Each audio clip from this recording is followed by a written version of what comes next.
niggas over there. Sing along if you know the words.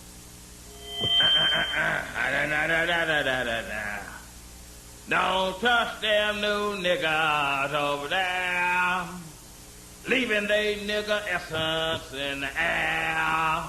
Them happy, nappy head niggas with the fingers on the trigger. Don't trust them new niggas over there. Don't trust them big nostrils over yonder. They suck up so much air it'll make you wonder. Don't trust them new niggas with their spotty little nigga figures. Don't trust them new niggas over there. I think the N-word is okay as long as they say it.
Don't trust them niggas over there. Don't trust them. Don't trust them. don't trust them Detroit ones. Especially over there, over yonder. What's up, everybody? How's everybody doing? Good? What's good? What Welcome up, to episode 112. We racking them up. It's your boy Walker Moore in the building. Of course, Detroit Mail over there, over yonder. What's happening? How's everybody doing? How you doing, big homie? Tired, nigga. Tired. Feel like somebody jumped on me and beat me. Yeah, but you ain't never too tired for foolishness. I know you was getting there early, wasn't you? Yeah, I see you in full gear already and full foolishness. So let's get all the preliminary shit out the way. Y'all don't know over to the website. We still you can wait. Can we actually still go to it? I don't know. I don't know. I don't come up. I'm gonna come up. Can't find it. Oh well, damn. I'm working on it. Yeah, we working on it, y'all. But the website's www.off19.com. All right. But we'll separate the links for the Patreon, which you can always donate. You feeling real charitable? Help us out with some of these expenses of to build a media conglomerate. Hook a brother up. Yeah. We'll put that to the side. We'll also put to the link to the side when you cop some merch. As you can see, we rocking some I.O.W.Sports. Birds say, "Oh, we rocking some of that." Right. That same link will take you to our sister podcast company, I Off the Wonder Podcast. That merch is on there. And then, just in case you guys didn't know, Detroit Mail has an exclusive t-shirt company called the J. Edward Collection. Dope content, dope t-shirts, comfortable as hell. They're on that same link as well. So we'll drop that link somewhere on the description somewhere, so you guys can go do that, cop some merch. So most importantly, going over to your respective app stores, whether it's the Google Play Store or the Apple Store, and download the I.O.W. Network app. Right. Good stuff, good content. A lot of great things on there from Air Paradoxico, White Vault, of course, I.O.W.Sports, I Have to Wonder, LJ Presents. I mean, a lot of great content, a lot of great stuff on there. Definitely check it out. A lot of great music from independent and mainstream artists as well. Who's that guy that makes our entrance? Intro boy, Eric. Eric. He worked with me. I always keep forgetting Eric's name, but Eric man, we definitely appreciate you, man. Like our theme song is catchy as hell, and I've always I always find myself like air guitaring that shit at the house for some reason. And so we definitely appreciate Eric for that. I seen the other day too. He's like, "You need some more music?" I was like, "Hell yeah!" Like, hold on, give me a second. I'll get up with you. Hell yeah! No, he got his own band and everything. So yeah, he love making music. No, we definitely appreciate Eric. It's like our theme song is weird because we're not heavy rock heads, but for some reason, like, and I don't mean like in a real fucked up way, rock heads. It sounded real fucked up. Right. Crack is whack. But no, nowhere near them kind of rock heads. No. We ain't heavy in it, but every now and then, you know what I'm saying? I get a hit. No, Child get on my nerve. Yeah, $10 rock. I suck your dick. You know what I'm saying? That's how you make a sound, bro. I'm just saying. We're not those type of rock heads. No, I just wanted to take a moment to thank Eric for our very catchy, unforgettable intro song. Like, shit's dope. So yeah, it's nice. I like it.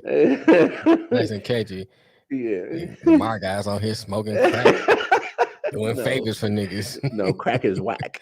Crack is whack. All right. Hey, man, you want to buy this fire extinguisher? Like, what I need a fire extinguisher for? Like, just in case something catch fire. Yeah, put it out. Yeah, the chances of that happening are not high, but I'm not gonna do no fellatio for this fire extinguisher, sir. I don't need it. I ain't tucking nobody nothing for nothing. I'll be a dead. You gonna die if you don't suck? Well, I guess I'll be dead. Dead tonight. I live long enough. I'm good. I'd rather die without the taste of dick on my breath. I'm good. Like, what? Is that dick on your breath? I don't know how the hell we got here, but that's what happens. That's what happens with Detroit. I don't know how the hell we got here to this moment, to this point. What up, though, Tim? That he is questioning what's happening, Tim. Man. But anyway, let's get before we go over some NFL's talk. Let's go ahead and give some love and respect to Demaryius Thomas, him and his family. Right. That's crazy. That man was born to be 34 on Christmas. Right. So condolences out to the Thomas family. Did they even find out why? I last I checked, they didn't know how he died. From last report that I saw, it was seizure related. He had some kind of health situations. Okay. And I'm assuming those are probably the same health situations that forced him to go ahead and call it a quit on his football career. Because I mean, 33, 34, he could still be playing in the league. Right. But I think it was all health related. Okay. So that was crazy news to hear about, and that news came over Thursday's game. Right. And Denver did the ceremony, started the game with 10 players. Took the penalty, and Detroit was a classy organization to go ahead and sign on and pay homage as well. Right. But that was a sad situation. Of course, over the weekend, you see Bryce Young, freshman quarterback from Alabama, wins the Heisman Trophy. Yeah, whatever. It was expected. We already knew he was gonna get it. Yeah, it wasn't no surprise. No, not at all. Not at all. Yeah. He had a fantastic season. Of course, Alabama is still. But I want to say, I still think you should wait to after the end of the whole. Say, because those people were saying the way that Alabama beat Georgia is what solidified him getting the Heisman, right? I say they go into the championship game and he just play like crap. But then Hutchinson has a great game. Michigan wins. Yeah. And since Hutchinson's number 2, then he rightfully should have the Heisman Trophy. And I'm not saying that because he plays for Michigan. I'm just saying in general. Yeah. You know what I'm saying? Then Hutchinson should be the one with the Heisman Trophy. I feel the same way about a lot of little trophy presentations that they do based off a regular season. Right. Like MVP award. I'm glad that the Mhm. NFL waits till day before Super Bowl when they do the NFL honors to do that. Right. So pretty much playoffs have already happened and all that stuff. You're just at the Super Bowl. So I know NBA they do theirs kind of like right before postseason starts, which is weird because those same people that like last year when Jokic won it, then all of a sudden, you know, they just blah. What's going on, Ryan? Yeah, that's right. Chiefs, baby. Damn right. We'll talk about how the Chiefs been dominating them sorry ass Raiders, and all you damn sorry ass Raider fans been chirping all year. But since week 6, y'all been quiet like a church mouse. For real, y'all been quiet than the church queef, and I can't hear y'all. So what's up? Yeah, that's right. Raiders. I hate y'all little bastards, and I hate y'all fans. But anyway, we'll talk about them later. But good Lord. Well, I mean, you know, hey, look, man, I couldn't help it, dog. Like I've been hearing it all year from Raiders fans everywhere, every social media, anything. I've been hearing all them Raiders fans chirping. I've been hearing all the predictions. Oh, the Raiders is going to win this division, and now look. They in last place. They so bad they are behind the Denver Broncos. That's how bad the Raiders are. So ha ha ha ha ha ha. So you can miss me with that bullshit you spitting with your punk ass. Yeah, exactly that. Miss me with that bullshit. But anyway, of course, Ryan. Of course, your Raider friends are crickets. I said it. They are quieter. They are quieter than a church mouse queef. Can't hear nothing from them. Can't hear them fart. Can't hear them breathe. Can't hear them nothing. Nothing. Nada. Nada. But we're kind of on the topic of all these outstanding awards getting handed out because no surprise that Bryce Young got Heisman. I mean, there wasn't no surprise there. But no, you bring up a good point, man. I think most of these sports organizations should I think what they should do is have a regular season award, hand that out, and then have a postseason award. Right, I can go with that. Because there's been so many instances that your regular season winner is either on a team, like especially in Major League Baseball. Like how many times have we seen Tony win it? Well, he just won it. Trout's won it many times, and they're on a team that don't even come close to making it to the playoffs. So, if you're gonna, crown a guy in regular season, do that, but just leave it right there and then have a postseason guy. Right, and I think too, on top of that, you look at, especially this particular instance, everybody was like saying how his performance against Georgia is what solidified him getting a Heisman. Which is weird because he had a great season. So how he had a few up and down games and stuff. Because they point out the game in the Iron Bowl, he didn't have a great game. He had a great moment. Had a great moment, and then you had a few other games. And the one game they lost, he didn't play too well. So they said that, but this Georgia game is what really solidified him. So my thing was like, okay, so give him like what you said, and give him a regular season award, but wait till the postseason see what he does. Yeah, and then the Heisman Trophy, winning the Heisman Trophy is almost like being on the cover of Madden. It's a curse. You know what I'm saying? I mean, it's. I mean, obviously Archie Griffin is the only one that's won it back to back. Right. It's weird because it's like with Bryce Young being a freshman, you're going to see him at least a couple of more years. Right. And so I don't. Fortunately for him, because he is at Alabama, he'll be surrounded by first round talent throughout the whole roster. So right. I don't know if he'll be able to have a curse because his team will still be too damn good for him to. His curse ain't got to come right away. But look at O.J. Simpson. His curse came way down the line. He won a Heisman. You know what I'm saying? The curse is like, oh, you can run, Juice, but you can't hide. His curse popped up like a herpes outbreak. Right. You're like, oh yeah, you thought we was the gone, motherfucker. Here we is. That penicillin ain't kill us, nigga. We back. Bump.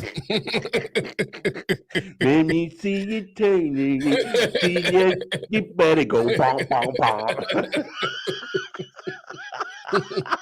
I can't. Like it's like syphilis. Syphilis don't go away. It just lays dormant. Hey, ask Al Capone. Taxes and syphilis killed that nigga.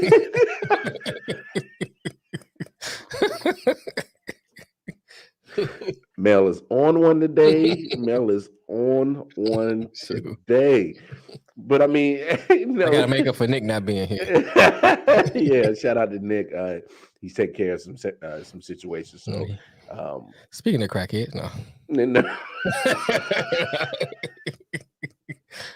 No, Nick's not a crackhead, y'all. This joke.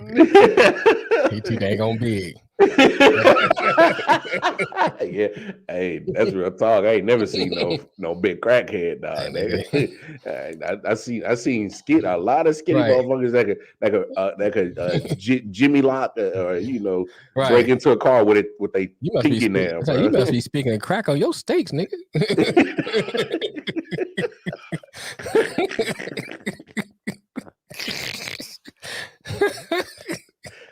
What? My goodness. Somebody help me out because Mel is on the fucking this nigga is on something else today.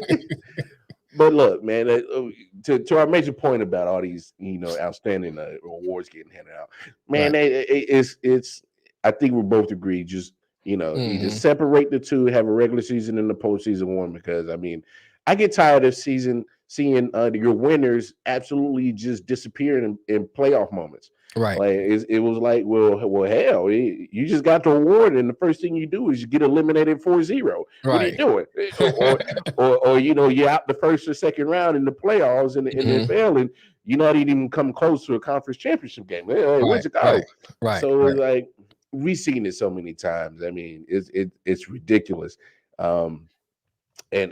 And I wish that they would kind of be more open about the award. Like, I wouldn't be mad if they put a defensive player for MVP. I don't get why, it always has to be a quarterback. Who's the last defensive player to win it? I can't even remember. Charles Woodson. It was Woodson. Oh yeah. See, but you know what it was? He also did the punt return and and played a little wide receiver, and I think that's the only reason why they put his name in there. It could be. But I mean, look how long ago that was. So it's not often that a defensive player gets it. Jeez, it's been a minute. I was actually surprised when they put Hutchinson actually on the ballot. I was like, oh. I was like, damn, he must have been that damn dominant as a defensive player. Ain't his number 2 before Pickett? Yeah, but come on, Pickett. Nobody was going to respect that Pittsburgh shit, and they're not a great team. No, Pittsburgh wasn't nowhere close to a great team. And now we own that. Oh, you about to say? I'm about to say, go ahead. Speaking of Pickett, man, we got to talk about that fake slide. So, it was crazy. Look, it was a good play when he did it, and that I for me personally, just to drop down that quick of a second and pick and you speed right back up where you were. I thought it was a phenomenal play. There's two things about it. Well, because of the rules, he was smart for taking advantage of it, because I mean there wasn't nothing saying that he couldn't do it. So props to him. But on the other hand, I'm glad that the NCAA was like, nah, we got to blow that dead now. They said effective immediately. They didn't wait till nothing. They said, no. Right. What up, though, Ken? What's happening, Kenneth? So shout out to the Dirty Hills podcast. If you are a wrestling fan, you can check out Dirty Hills podcast on the I.O.W. Network app on Saturdays, noon, 12 p.m. Eastern Standard Time, or go do us a favor and go shout out Dirty Hills on their YouTube page, Facebook page, and go show them boys some love and support. They've been killing the game. Right. With the wrestling podcast, Not Your Irish podcast. Mm-hmm. Definitely go check them out. So shout out to them for sure. But I mean, if I'm glad that the NCAA was like, nah, we got to blow that dead, because it was going to get a quarterback head knocked the hell off. You can't. That's why I said you can't have it both ways. Yeah, you can't have it where the quarterback able to do that for protection, and then that makes the defensive person back off, and at the same time you're able to fake it. You just can't do it, because it's bad. This is lack of better word. It's bad enough that you putting all these protections around a quarterback, where the defensive player had to think about, not taking that extra step or holding up, stopping their momentum and stuff like that, and different things, because they don't want to get the penalty. Yeah. Then now you add a slide element into it. Okay, now I got to hold up and make sure I don't come my momentum, because if you commit yourself, he slides a penalty. Oh yeah. And let's say roughness, roughing the pass, what they want to call. And so now, be able to fake slide, you're going to at the very least get a first down every time, and the most a touchdown every time, depending on where you are. Mm-hmm. So it's like, yeah, you can't allow that to happen. Yeah. Hey, shout out to him. There was no rule in effect, so I can't really speak on that particular moment. But henceforth, you can't allow that to happen. Oh no doubt. Because I mean, just like you said, like if you're trying to have safety measures in for them, you can't be doing that. Oh heck yeah. You know what I'm saying? Like right. You can't have you cake and eat it too, pretty much. Yeah, it's almost like, and it's not as bad, but even with the fake spike. Oh, I don't mind the fake spike. Let me say this. I don't think the fake spike is as bad, but I'm saying it's one of those plays that you respect as a defensive player, and say, okay, I'm not gonna come across the line and hit nobody because he's gonna fake spike, and you able to fake it, throw the touchdown, whatever. Because it was a lot of quarterbacks have done that. Yeah, now it's not as bad. I don't mind it, but I'm saying it's all these different things in football that stops the defensive momentum towards the offense. And then if you allow this fake slide thing, I think that's garbage. So I mean, shout out to, I rarely get an NCAA props, but shout out to the NCAA for getting this one right. Getting it right and getting on it immediately. No.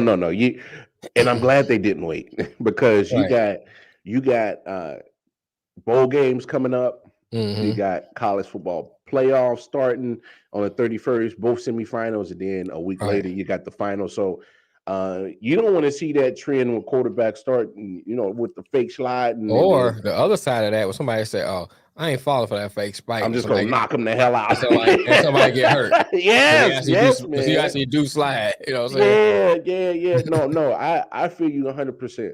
If it took an instance for a defensive player getting thrown out and suspended for targeting or something like that, because they would have. Please don't forget that. That target is garbage, man. Oh no, I can't stand how the NCAA handles the targeting. Now since we are going down this, I mean, we here, dog. We here. I think I'm trying to think what game I was watching. It might have been an NFL game, but even the dang on unsportsmanlike kind. The taunting shit in the NFL. Taunting. Come on, man. Come on. Man, especially how we grew up. We talk junk all the time. That's just part of the game. It's part of the game. You know what I'm saying? Afterwards, we still friends. It's just part of what we do. And some of the stuff that people do, if he looked at the bench wrong, taunting. Really? Yeah. Is that what we doing? Like we kids? Come on, NFL. Come on. That's garbage, man. That's pure the unadulterated garbage. You know what I'm saying? Basura. For real. It's like, come on, man. Let these cats have fun. We all here to have fun. Sometimes the testosterone get thrown around and machismo get thrown around. But hey, it's part of the game. Just take it a step further, because I agree with you 100%, man. Especially when it comes to the NFL and how they are policing the taunting shit. Mm-hmm. But and me and Nick have had this conversation because we was talking about the Steelers and the Bears situation when Morris was doing like the little karate kicks, and he's staring down the Steelers bench, and and all of a sudden he's walking back to the bench, and the ref wants to hip thrust him and then throw the flag. So that was premeditated, whatever. But in that same game, Pittsburgh would get a turnover, and then the whole defense runs to the end zone, and they're and then you got literally motherfuckers that weren't even on the play coming off the bench, and then they running down there, and they joining on them, you stop that, then stop the other stuff. Well, see, and that's what I'm saying. It's so inconsistent with how they're policing it. Is that right there slows the game down. It's delayed game easily. You on the other side of the daggone field. You run down to the opposite end zone, and everybody clear. Y'all dancing and having, come on, bringing people out the stands. You know what I'm saying? Bringing chilies over there. Pull out the stripper pole. You know what I'm saying? Come on, man. Y'all be taking it too far with that. Well, and it's weird because they used to. But that's acceptable. Because they used to be hard on the players for doing that and celebrating. They thought it was unsportsmanlike and taunting, and then all of a sudden, touchdown celebrations they choreograph them shits now. Right. That's how we get down, man. That's what we do. It's so weird. It's so inconsistent, and then all of a sudden.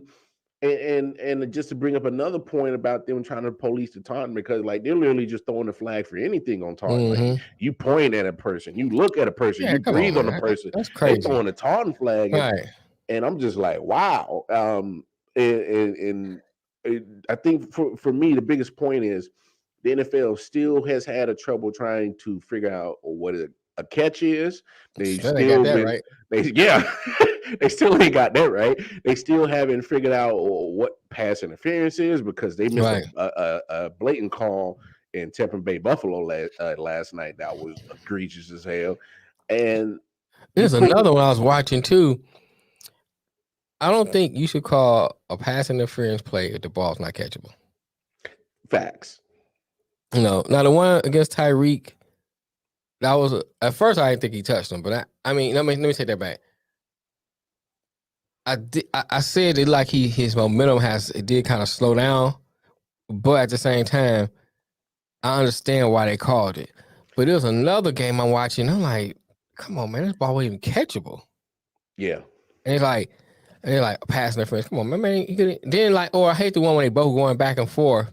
Yeah, and then they call on the defense. I'm like, if they're going back and forth, just let them go. Yeah, I you know what I'm saying? Unless it's something where he actually wrapping him up, grabbing his arm, but they just pushing and shoving back and forth.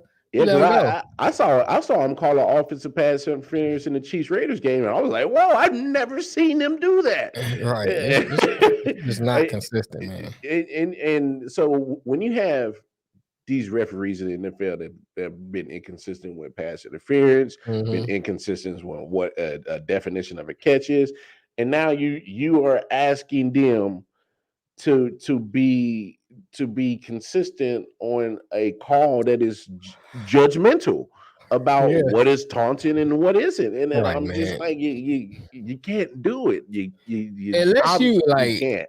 Straight up, you going over to the bench and you in a face doing something like that, or I can see the T.O. the Star incident. That's disrespectful. I don't know about the T.O. Star incident. I thought that was just him showboating. I wouldn't even. Well, I'm just saying because of the fact that what it led to, what it represents. You know what I'm saying? If the Star represents Dallas as a team, that's like pissing on the flag. Well, I mean, you see the Raiders fans don't want to see their team jump on another team's logo. The whole Raiders team pregame decided it was a good idea to start jumping up and dancing and hooting and hollering on top of the Chiefs logo. And then first play of the game, they're fumbling, and the Chiefs defense takes it for a touchdown. So Look, I need to learn how to jump on the ball. Just gonna jump on the ball. It ain't gonna logo.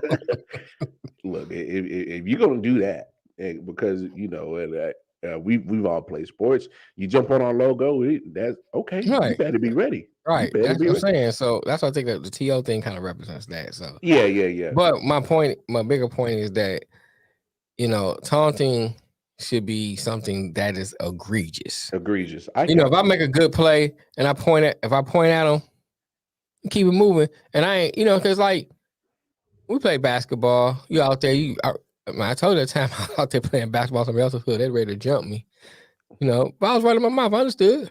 Yeah. You know what I'm saying? But that's how we play. Yeah. We playing football, trash talking back and forth happens all the time. It's part of the game. And for the most part, as long as you say what you got to say, person they got to say, we walk away, we good. Yeah. Don't throw no flag on that.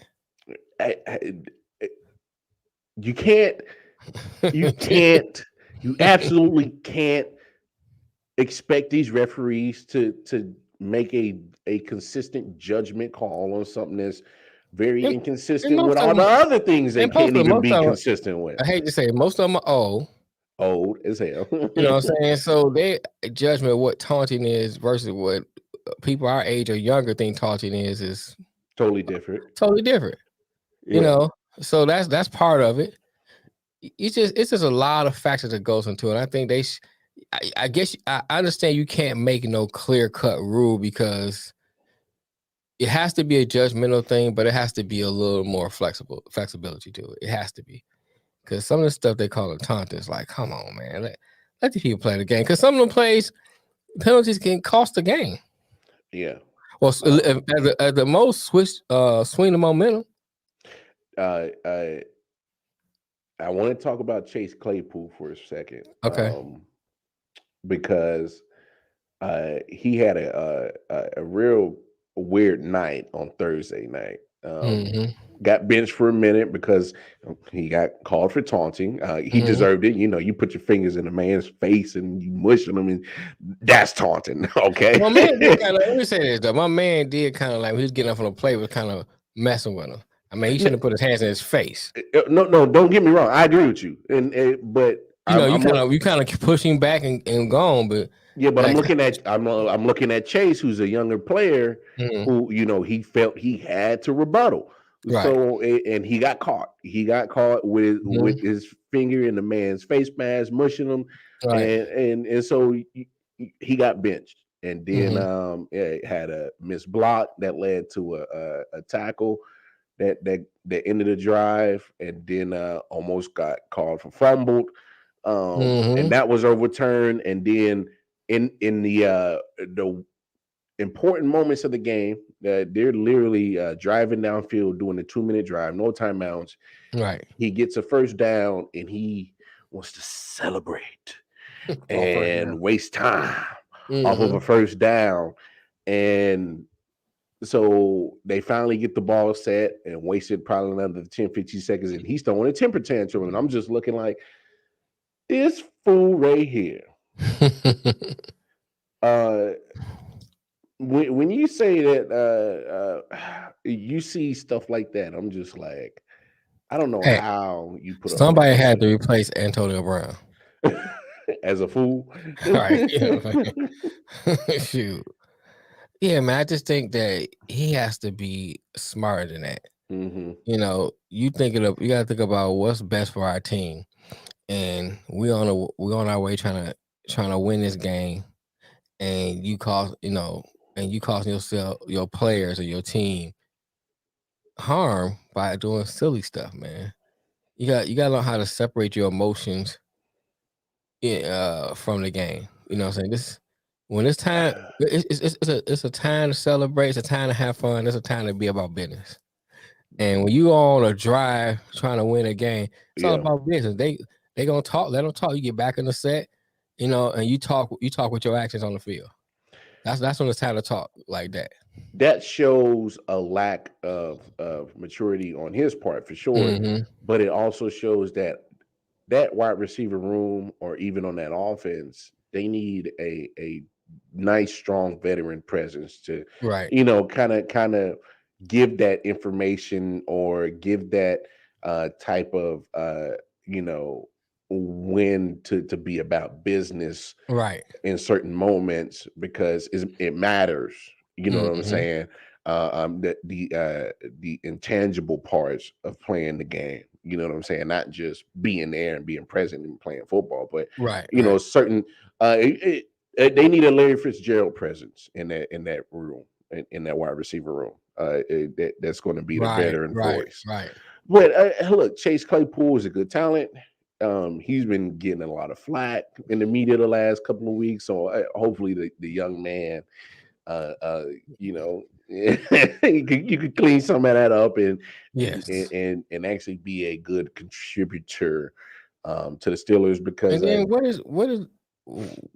what role is Ben playing? You're the leader, man. You supposed to say, man, come on, get this together, man. We trying to get down. Think about your great quarterbacks. mm-hmm. And they when it's time to get this Oh, drive going, hey, come on, man, get on back. Let's get on back. Let's get it's set. funny you say that because I Mhm. know for a fact, like a Tom Brady, Aaron Rodgers, a Peyton Manning, a Drew Right. Brees, they would have been on that boy's head for that. Right. And so part of everybody putting on Tomlin, part of that goes to Ben. Because yeah, Ben, you need to tell, hey man, come on. You out yeah, there on the field. yeah, You are an extension to Tomlin because Tomlin is on the sideline. on the So sideline. You bring up a good point. You know what I'm Great saying? point. You have to be like, come on, we gotta get this together. We try to win this game. So I'm trying let to me get ask home you so I can this rape then. somebody else. Shut allegedly. So let me ask you this though. Mm-hmm. Since we're there, do you think this is the reason why he drops this quote? Last week, this is going to be my final year playing with the Pittsburgh Steelers. Maybe he's not mentally that leader guy no more. Maybe he's given up that role. You know what? Here's my thing to that. I can understand that, but why you here? Let me give you an example. I told you about my second job, how the mug getting on my nerve now, so I put in my 2 weeks notice. But when I'm there, I work because I'm there. Yeah. I don't just say, okay, my two weeks notice in. Y'all sweep the floor. I ain't doing nothing. Y'all do that. No, I work because I'm here. So while you here, Ben, you still wearing the C on your jersey. You just gotta, play that role, make that work out until the last game is played, and then you finally retire. I hear you. That's what real leaders do. I hear you. I don't have anything to rebut that or go against that because I mean, they're gonna crash another motorcycle. I mean, but it's you're right. Shout out Man Down podcast. He says, I won't buzz Claypool's head up publicly for that mistake. It's a first offense. I don't know if that's his first offense. I think that's his a moment that definitely got publicized because he's been in the media a couple of times. Hell, we even saw that he was in we talked about him leading up to the NFL season because off season he's their number one wide receiver and he's getting into public bar fights and stuff. And then somebody try to pull him away. Yeah, and he's still trying to get in the mix of it, and people are trying to get him away from it. And that speaks to the type of maturity character and maturity that he has. Yeah, and that spills onto the field. Yeah, but my thing is going back. So my point is, when stuff like that happens, you have the coach that's supposed to try to discipline. Then you have the extension to the coach, which is the quarterback. You say, man, come on, let's get in line. Because mistakes happen. Everybody do stupid things, have mistakes. It's how you overcome those mistakes. Mm-hmm. How you respond to it. How you respond to those mistakes, how you respond to those things. And the people who are there to help lead the team need to step up and be leaders to help you get past that, and let's win this game. Yeah. Then after the game, we can sit down and talk about, we go to the film room, however you want to do it, say, look, here's where you made that mistake. You got to let cooler heads prevail, blah, blah, blah, blah, that kind of thing. So, yeah, I think that it's a lot of factors in that. It's not just that one case, that one thing he did. I think as a Steeler organization, is showing where the Steelers at now. Well, and that I'm glad you went to that direction because that brings up another point, and we'll meet Mel's point. Yeah, definitely, he is immature. I'm sure they fried him in the locker room. Yeah, I'm pretty sure they did. But I think it speaks to what you're saying as well. Is I think Tomlin is probably the only voice that wants to do the disciplining, and there's no James Harrison, there's no Brett Kiesel, there's no Troy Polamalu, right? There's none of those big groups of guys on that team anymore that are still doing the discipline and being the team leaders. And because I'm with you, I don't understand how Ben's not fired up at him. Like, bro, what the hell are you doing? We're on the drive. Like, come on, dude. Like, let's go. Like, get your head in the game. And I hate to say it, I think Tomlin's on the hot seat because it's looking like he's losing control of the team. I mean, it's literally been a different type of Pittsburgh Steelers you've been seeing the last few years. Crazy with the penalties, inconsistency on the play on the field, and you're like, it's got to be something. And I hate for Tomlin to be the scapegoat because I think Mike Tomlin's been a hell of a coach. I mean, he's been in Pittsburgh, 14, 15 years and never missed the playoffs. Yeah, the time they ain't have great teams at all. He still find a way to get find a way to get them to the playoffs. So I hate for him to be the scapegoat, but unfortunately, that's what happens in sports. And here's another point to that. It's like the reason why they make team captains and stuff like that is because there's a difference if I'm your supervisor, I tell you something, versus somebody who's your peer and he tells you something. It's received different from peer to peer. Oh yeah. The message is received different from who's delivering it. Right.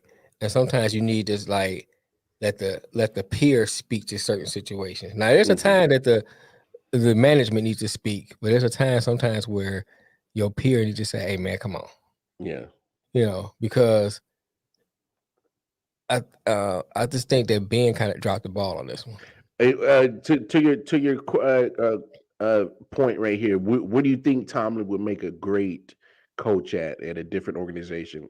Because I would hate for him to lose his job, but if he automatically gets another job in a different organization, then so be it. But just kind of give me your thoughts on what team you think that he'll go to, Mel, because I think you bring up a good point.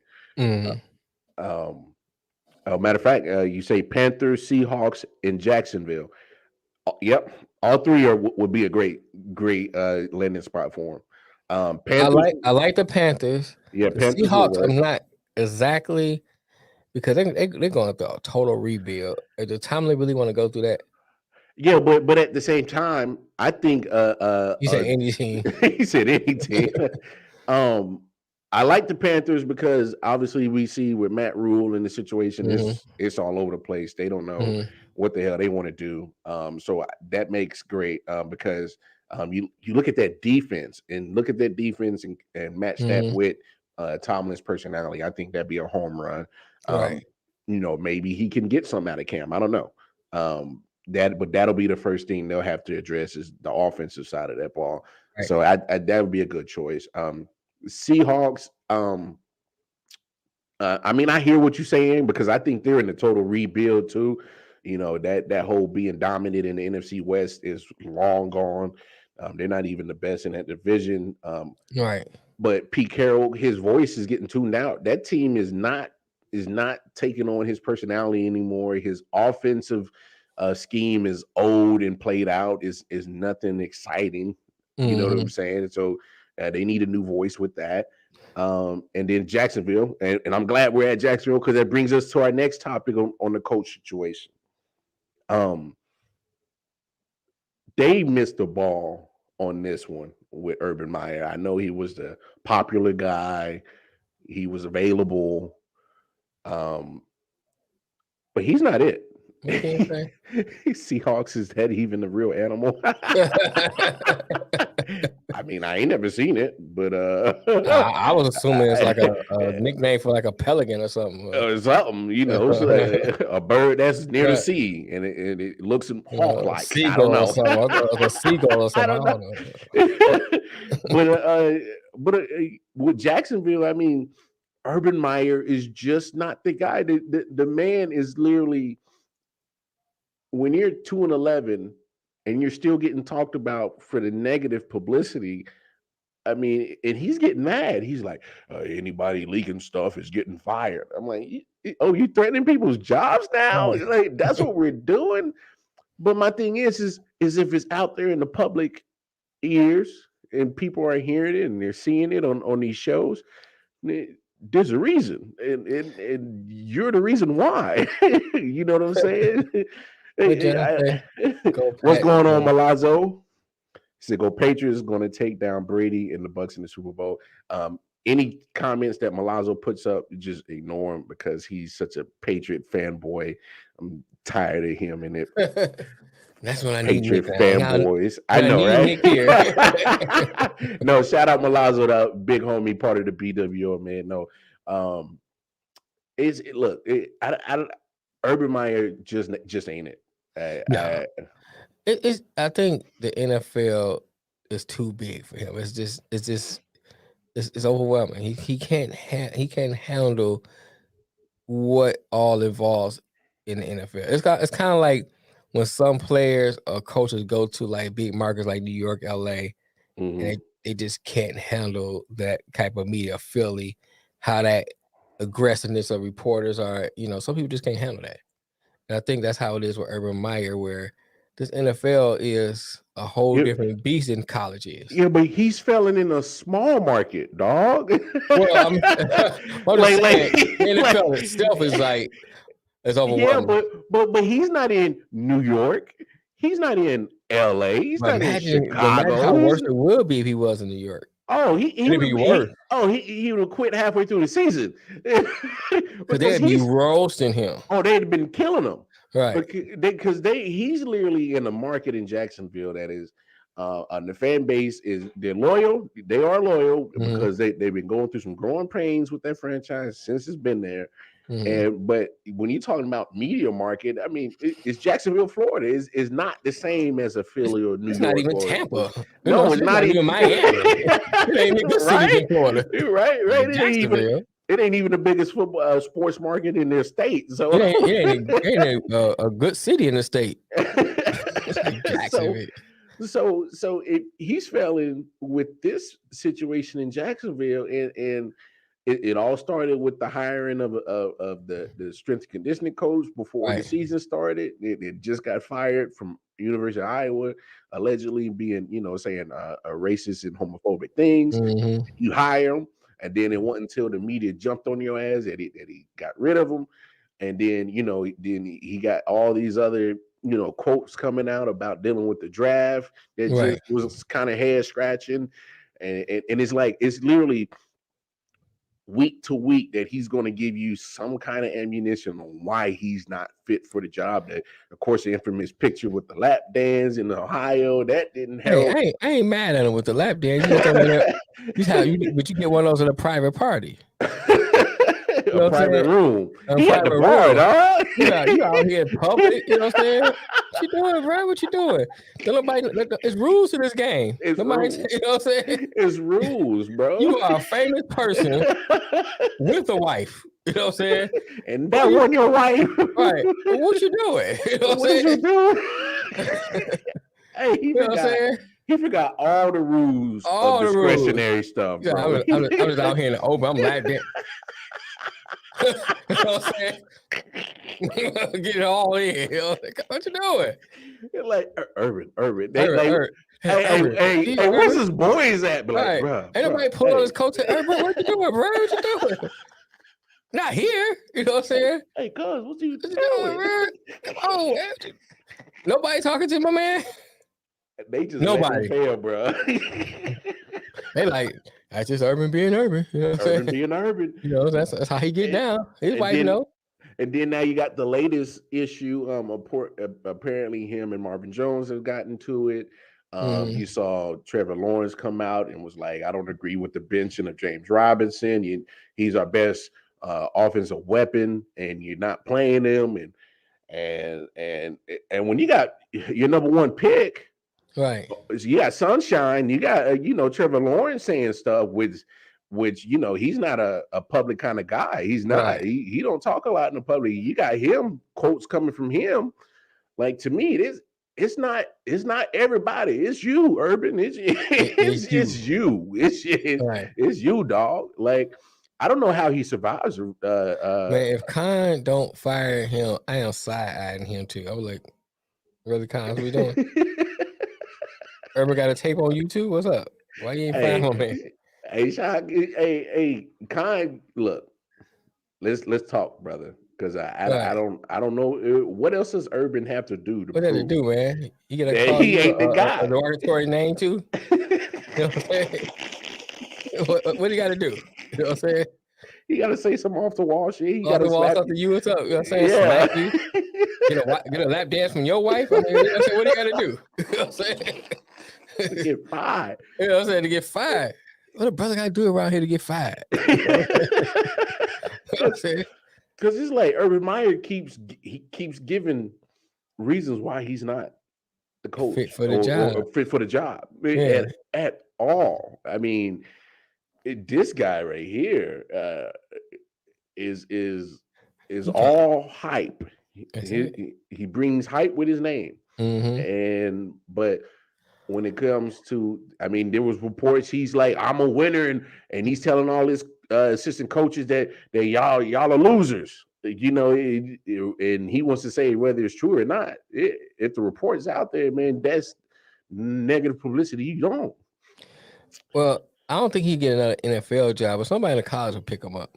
NFL job? No, he'll be done in the NFL. Once Khan finally gets smart and relieves him of his job at the end of the season, he's done in the NFL. He's done, man. He's done in the NFL. I mean, only way he'd coach in the NFL maybe 10 years down the line when people forget about it. No. I don't even think that, because it's too much. If he goes, let me tell you, I'm mark my words. If he goes back to the college rank, win a national championship, 10 years down the line, somebody say we'll pick him up. Possibility. But people have short memories, especially if you win. Yeah. Especially if you win. He's saving to get an NFL job now because he wins so much at Alabama. Somebody take a chance on him. Oh yeah, and he failed miserably in Miami, but he still good. He'll get one because people say, "Well, look what he done, such and such." And they'll forget all about Miami. Miami wouldn't even in their minds anymore. Hey, you know what's funny? They're gonna look like, well, he was 2-2 against Belichick, so it means something. They'll forget about all the bad stuff in Miami, but they'll look at the 2-2. Well, Josh McDaniels went to Denver and they destroyed the Patriots the first time they met. Destroyed them. Yeah, but what happened after they where's Josh now? he back with daddy. He back on his side. You know what I'm saying? Back in the hip pocket. he know what's up. So I know my bread is butter. I'm going back to Boston with the rest of these races. I'm coming back, Dad. Yeah. Prodigal son has returned. Hey, but look, Belichick has done. He's done too much good to, and for me, it kind of raises people's, I guess, expectations or ownership's expectations on what you want in a coach. And so when you see this foolishness that Urban Meyer is doing, it's kind of like everybody's like, well, I want to coach like Belichick, and it's hard to find that. And my thing is like, you got to be able to find something that's going to be consistent. Tomlin's a consistent coach. Andy Reid's been a consistent coach. John Harbaugh's been a consistent coach. So it's not like you don't necessarily need a Bill Belichick. You just need to find consistency. That's it. And there's been nothing. The only thing consistent about Urban Meyer, he's going to consistently give you some shit to make you question why he's there.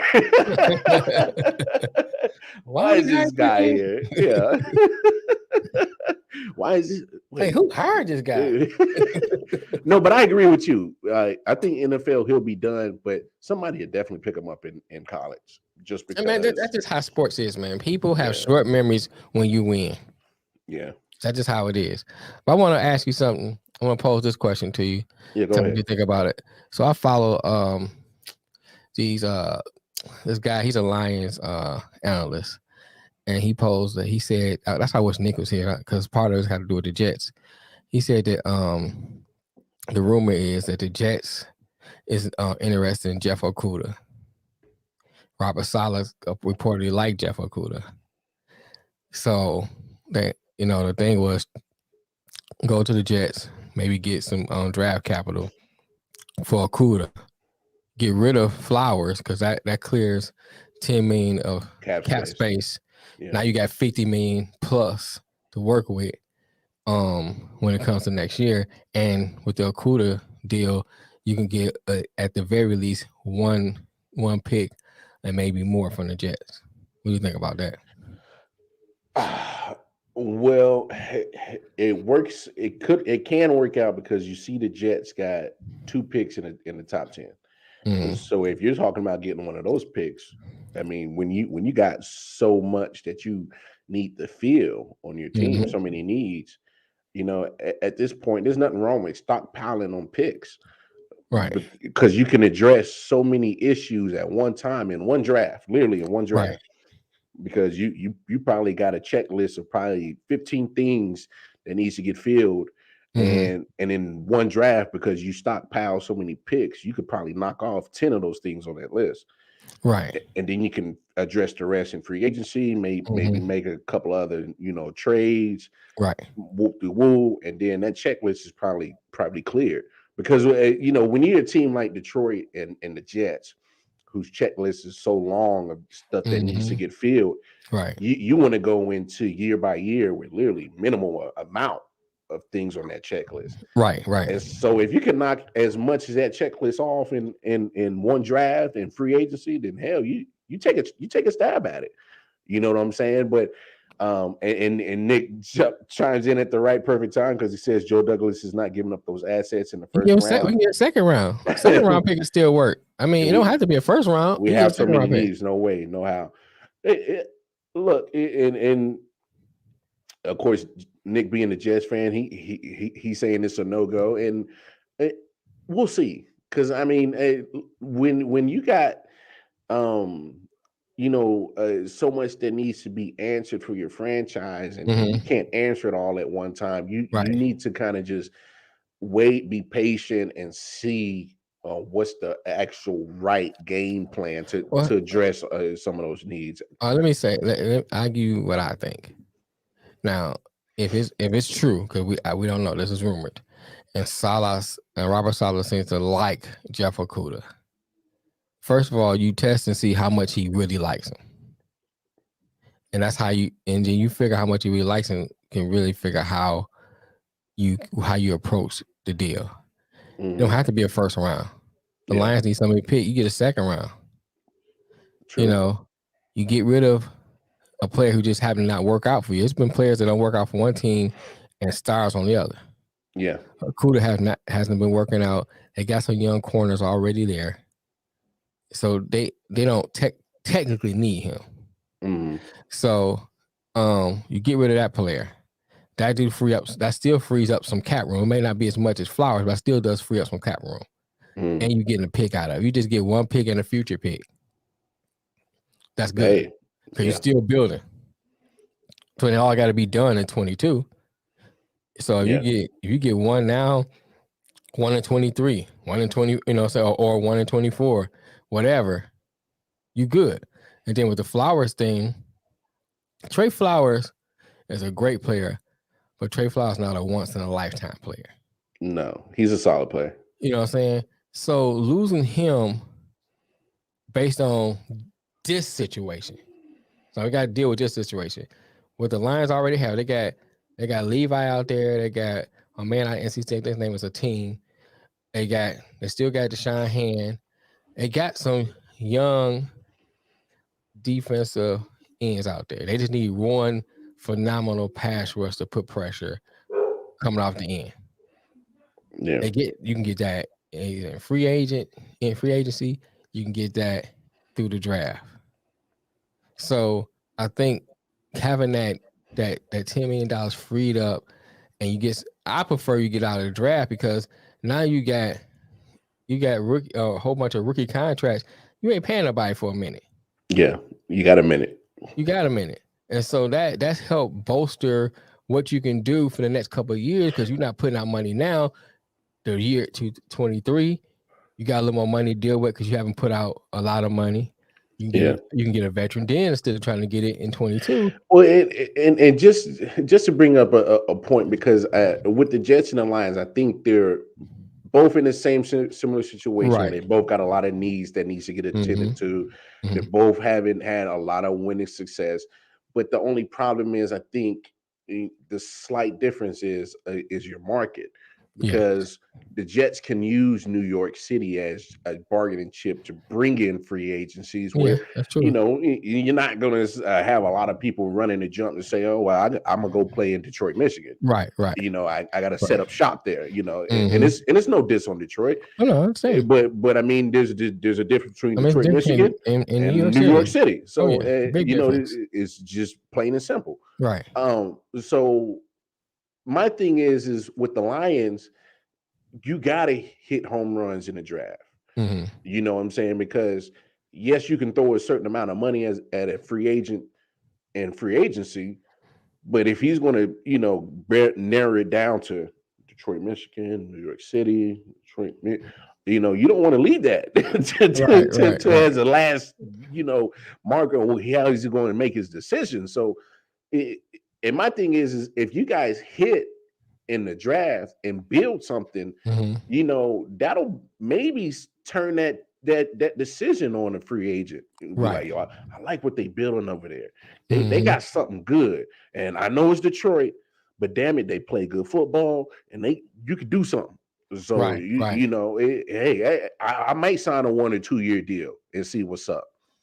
So to me, I think for sure that Detroit needs to hit in the draft. And if you got players who's already on your squad that you're feeling kind of iffy in and somebody else wants them, at some point just see what kind of value you can get for them. Yeah, I mean, you got to.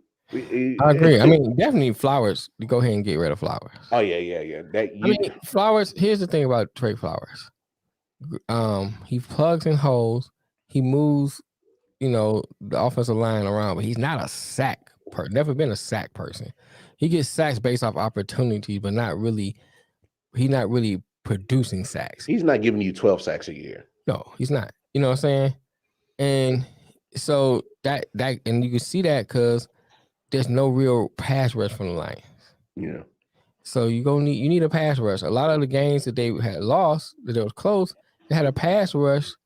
That could have caused a turnover or got that team off the field. They couldn't score. And then it was 10-7, and you got to 10, they got to 7, you win. Yeah.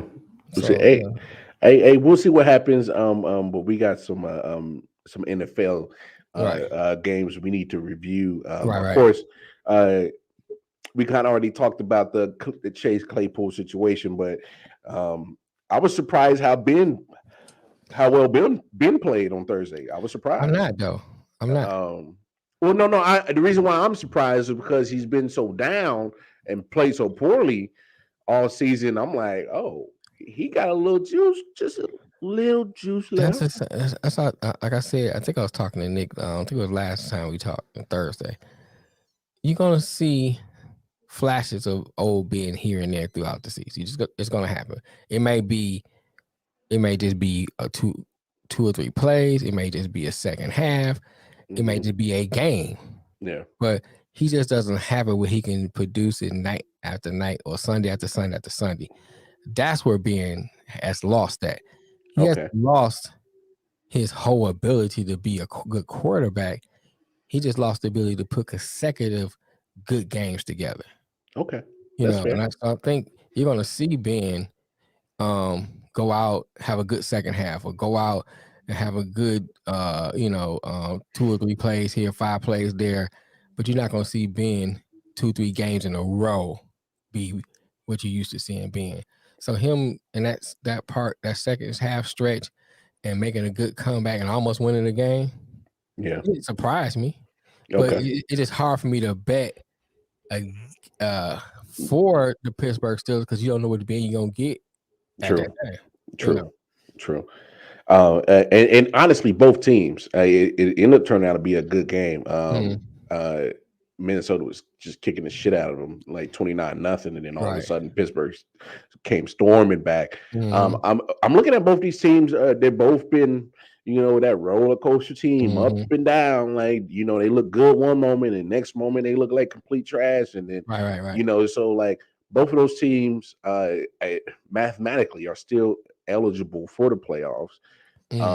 So it's going to be interesting to see how the rest of both of those seasons go off, because they literally been up and down. Dalvin Cook had a hell of a game. 205. That I've never seen a Pittsburgh defense just get destroyed by one man. Him and Justin Jefferson went off, and they did that without Adam Thielen. I couldn't even imagine had Adam Thielen been there, they probably wouldn't even came back. But both of those teams, a weird trajectory on. You don't know how they're going, so it's like they're a week by week situation, because every time we come to picking their games, I'm like, I don't even know which way to go with this shit. So it's like you never know. But another game I definitely wanted to chat about, Baltimore and Cleveland. A very important division game right there. Cleveland came out with the win. I'm worried about the Ravens, man. I know they're 8-5, still in playoff, still number one in the AFC North, but I mean, this was becoming a battle of attrition, and that team is falling apart. Like Saving Private Ryan out there. Like, Jesus. Yeah, man, they are falling apart. Yeah. It's just not looking like the Baltimore we thought they were. And they slowly slipping. Yeah. And pretty soon they may be at the bottom of that division. And it's not far, because there's not too many games that separate teams in that division. No. Matter of fact, I'm pulling up right now. Baltimore's 8-5. You got both Cleveland and Cincinnati at 7-6, and Pittsburgh 6-1. Right. So not too many games separating them. No, Baltimore going to lose streak. They can find themselves at the bottom. It's 4 games left for pretty much everybody, and the way that their trajectory is going, it does hinder a lot on Lamar Jackson's health. He didn't play the second half yesterday because of ankle injury, and I'm of the belief that it had to been definitely injured to a degree that he didn't. He was like, I can't walk. He had to get carted off the field. So I mean, if I'm a Ravens fan or player, anything but fan of Baltimore Raven related, I'm crossing my T's, dotting my I's, saying all my Hail Marys, and grabbing all the rosary beads, grabbing all your sage, and burn it in the house, and doing whatever voodoo you can, to make sure that at least, I mean, you're not going to get everybody back from good health, but you definitely make sure number 8, the quarterback, he's healthy, because if he goes down, and don't get me wrong, no disrespect to Huntley, I think that's his name, who has done actually not too bad of a job of stepping in and quarterbacking when Lamar has gone out. But he ain't Lamar Jackson. However, he ain't Lamar Jackson. And you talking about a quarterback that changes a lot of things on your offense and on your team. And you're asking Huntley to take on MVP's job. I mean, Lamar Jackson's an MVP caliber quarterback. Already won an MVP in his career, and trajectory. He was in the MVP conversation again. But I'm telling you, if I'm a Ravens fan, anything Ravens, a lover of anything Baltimore Ravens, you make sure, like, hey, even if I gotta go give you my ankles, Lamar Jackson, to make sure you're healthy, whatever, whatever it needs to be done, man, you better make sure he good, because I'm Oh telling you yeah. that if Lamar Jackson can't go for the next 4 games, and with this lead in that division shrinking, They in trouble. hey man, Baltimore's in trouble, bro. Already out. Without Humphreys, your whole defense fell apart. Without Lamar Jackson, your offense falls apart. Oh yes, big time. So, because y'all better do what y'all gotta do. Y'all better prop them up or something. We do like Weekend at Bernie's with them or something. For real. That nigga some dang on ankles for Christmas. What's under the tree? Nigga, them ankles. You better get them out the box and put them on. We need now. Now, put them on. Right. Matter of fact, Christmases came early. Right. Let's go to a Golden State game and pick up some ankles off the court that Steph done left. I mean, it's like, because that's one part of the game of the NFL. It's a war of attrition. How the team that can Baltimore is finished, they beat up.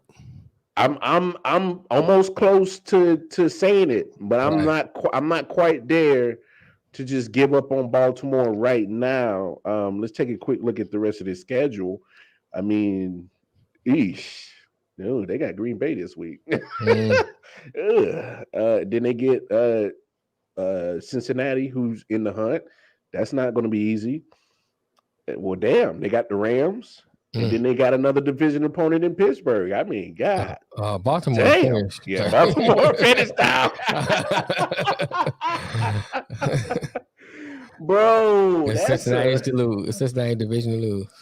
Well, I mean, you got Cincinnati and Cleveland, both 7-6. I ain't got no faith in Mayfield. He gonna find a way to mess it up down the stretch. I hear what you're saying, because I think nobody on this show is a fan of Mayfield, and not confident in him leading to your team to victory. Mayfield ain't confident in Mayfield. Yeah, but with Mayfield, I would for one, make sure Kareem Hunt is healthy. He left early in the game yesterday and didn't get too many carries before he got shipped out the game and didn't finish it. So I would make sure that's fine. But hey, just hand the ball off, bro. I'll ask you to throw when I ask you to, but that's about it. Right. Let us get this game going, and let's get some other things situated before we start asking you to throw the football. Right. But I mean, I'm not going to automatically eliminate Cleveland, and I hate to say it, as much as I said that Pittsburgh's been a trash team all year, they are. I can't rule out Pittsburgh yet. You can't. Sitting at 6-1. You know what I'm saying? I mean, they're still mathematically eligible to win that division, which is weird. Yeah. But I mean, honestly, the NFC North they're so beat up, and they keep beating up on each other. And Baltimore, I just ran down their tough schedule for the last 4. So it's not looking too good for Baltimore to finish on top, dog. It's not. I mean, you got that bad man and Aaron Rodgers coming into town next week, man. That defense is already depleted, dog. Lamar don't play. It's definitely a wrap. No, Lamar needs to be healthy and play both sides of the football next week. Like, he needs to come in Devontae Adams, man. Like, right. Yeah, who's for real. That guy next week, right? Not Baltimore. Definitely not Baltimore. Your best cover is not even playing. No, bro. So what you gonna do? Devontae Adams back. Whoever have him on fantasy, start him, because he is gonna show up and show out. Well, and here's the thing: Devontae Adams is already a beast. You know what he's going to get, but now you got nobody to cover him. Oh, that man's going to go off. I agree. So, yeah, Ryan, I know you said Baltimore's finished, and I wasn't ready to do that, but I just looked at their schedule, man. Baltimore finished. Baltimore is finished. We already talked about the Jaguars with their situation. Shout out to the Titans though. Shout out to the Titans. You know, I think I was one of the people that was kind of ready to jump off the Titans bandwagon because once Derrick Henry went down, but they've been doing just fine. They still been running the football as a team. You know, getting and Julio Jones just came back. AJ Brown is probably a week away from coming back. They both had stints on the IR at the same time. So, you know, they've been missing not just Derrick Henry, but they've been missing Julio and AJ Brown. So you know, you talking about 3 of your top 4 offensive weapons have all hit the IR, you know, hit the injury reserve list.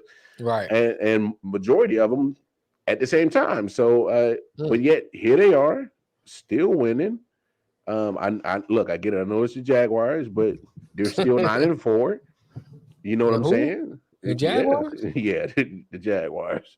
So look, Jaguars are 2-something. They ain't 9-4. No. The Jaguars are at 2-11. But I'm saying shout out to the Titans to still be the Titans. Okay. For the Titans to still, you know, have so many of their top offensive people on injury reserve lists and they're still winning. So, you know, shout out to them. Right. Of course, you know, once we get closer to January, you know, we'll see how the playoffs shapes up. But hey, I mean, in that division, they've already swept the Colts, so they don't have to see them no more for the rest of the season. You know, you see in Jaguars, Texans. You know what I'm saying? You seeing who else is in the South? It was Jaguars, Titans, Texans. Who's the other team? Colts. So you've already faced the Colts. So you're facing 2 other teams who are been eliminated from playoff contention because they're absolutely going to be picking at the top of the draft. So I mean, you know, Titans are looking in the pretty good shape. I mean, they got the Steelers, 49ers, Dolphins, and Texans as their last 4 games. So definitely all 4 of those games are winnable for the Titans. So, you know, still be sitting in a good little spot, possibly 12, 13 wins. So, you know, kudos to them for still, you know, doing their thing with so many injuries. Cowboys and the Redskins. I'm sorry, not the Redskins. Washington football team. Excuse me.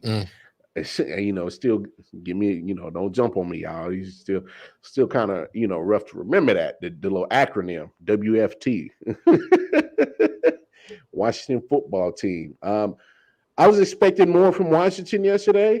You know, you get McCarthy flapping his gums, guaranteeing a win, and you know, and then you see before the game, did you see the meme that they brought their own benches in and everything?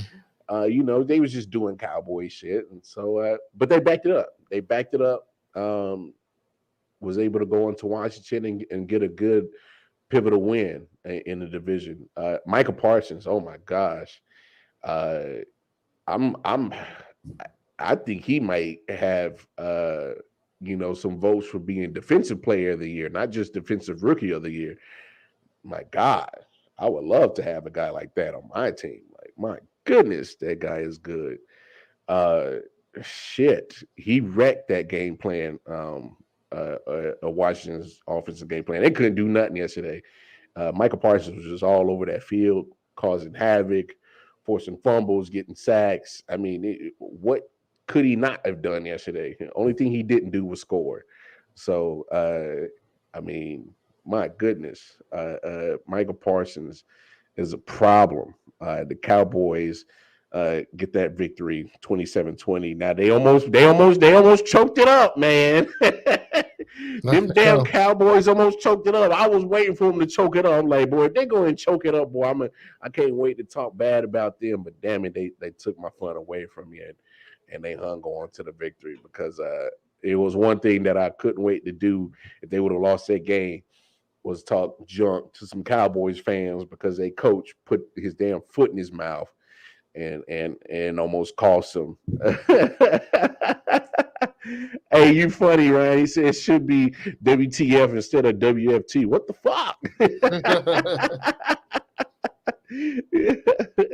No, you got it. That's a good point right there. That's funny as hell. The Falcons, of course, get a victory over Carolina. And what Carolina is bad, man. What do you think about them, bro? I mean, Carolina? Yeah, man. Carolina needs a quarterback, first and foremost. They need someone that can get them up and down the field and manage the game a little better. I think, I don't know. I don't like Cam's getting it done. Mm-mm. And maybe Cam just don't fit the scheme that rules trying to get him to do. I don't know, but Cam's not getting it done. So they need a quarterback. McCaffrey be gone next year. Was left up to me, because it's like every time you slip on a banana peel, we can get on the field. I'm like, bro, what happened? You just got back. Oh, and tore my ACL. I was like, oh my god. So I'll be getting rid of him, and I'm using that money to get me either I'm trying to lure Aaron Rodgers down here, Russell Wilson down here. You know, hey man, come on back to Carolina, Russell. You know what I'm saying? Yeah. We ain't that far from Raleigh. You go get your alma mater. Yeah, you was a wolf pack. You know what I'm saying? Before you went to the Cheeseheads. Yeah. So, you know what I'm saying? Something like that. Because the defense is still solid. Running game can be solid. You know what I'm saying? Because if you see what Christian McCaffrey is doing, that means they had a decent line. So all you need is a decent back just to fill in. I mean, now, I'm not saying anybody can be as talented as McCaffrey, but I'm saying for an efficient offense. But I bet you can find somebody more healthier. You can find somebody that gonna tear their ACL in the locker room. You know what I'm saying? I was doing. He just got to doing a sideline report, and now he's out for the season. You know what I'm saying? Yeah, they still missing McCaffrey. So I think they need to really look Matter of fact, he's out for the rest of the season, right? Right. What they're gonna do with this offense? You know, that's what they need to look at. I mean, that's their biggest thing. They can't score. Yeah, they can't move the ball. When Atlanta comes in and beat you, that's an issue.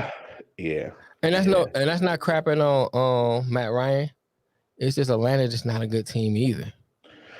Well, I mean, Atlanta's similar to other teams that has a lot of issues. And Cordero Patterson and Matt Ryan have only been two bright spots of a lot of bad crap. Right. And you know, they managed to have 6 wins, which is 6-7, which is ironically still puts them in playoff contention, which is weird. Yeah. And no, you do bring up a good point. He is the heart and soul of that offense, and referring to Christian McCaffrey. But I mean, your heart and soul of your offense is having durability issues. So, so you got a bad heart. Yeah, need a transplant. You're gonna need a transplant. Your heart is bad. Get on the list for a transplant. For real. Yeah, you need a new tickle, bro. Right, and your soul is dirty. Yeah, go to church. Your heart and soul is messed up, bro. Yeah, so you need a preacher and you need a hospital. He said maybe Cordell Stewart's available. Well, I mean, you know, Cam and I this is probably the first time that I was rooting for Cam to actually do good, because I wanted him to see him revive his career and show that he can you know, still be a threat. But Cam's still Cam as a quarterback. I mean, he's turning the ball over. You know, it's bad when you get benched for a guy that's nowhere close as good as you are, and you know, but you're the only option. So since the guy that replaces you is doing so bad, they got to put you back in, and still nothing happens. So it's a mess down in Carolina, and I don't. It's a shame because that's a Super Bowl caliber defense, and it's just getting wasted on a whole team that's a whole damn mess. So hey, who knows what's going to happen? Seattle gets a win over Houston. That was expected. Even though Seattle's still, in my opinion, a bad team. They are. Russell Wilson. He's just putting up these good highlights for his resume next year. I think that's all he's doing. If I was Russell, I have a dang on map in my bedroom. Hey, Sierra, where you want to go? You know what I'm saying? Because we out of the Pacific Northwest after this year. This year we get up out of there. We get up out of here. So where you want to go, girl? You want to go to New York? Get on here and move Daniel Jones out the way. So we go in the market for your career. Go down to Miami, South Beach. Good for your career. Where you want to go? You don't really care about that? You know what I'm saying? We can go somewhere else. All right, so let's have this conversation. And it's still Russell related, but there's not a lot of teams just, in my opinion, in the market for a quarterback next year. No. Especially not one that can afford the marquee names. Well, not just that. I'm just saying, just like even if they were in the draft, there's not a lot of teams that's going to jump up and go get the quarterback. Because there's not a lot of teams that I think have quarterback questions.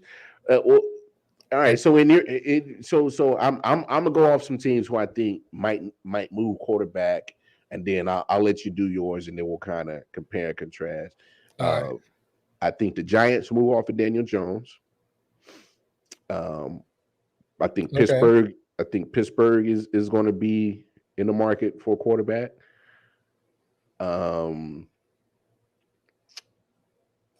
Who else?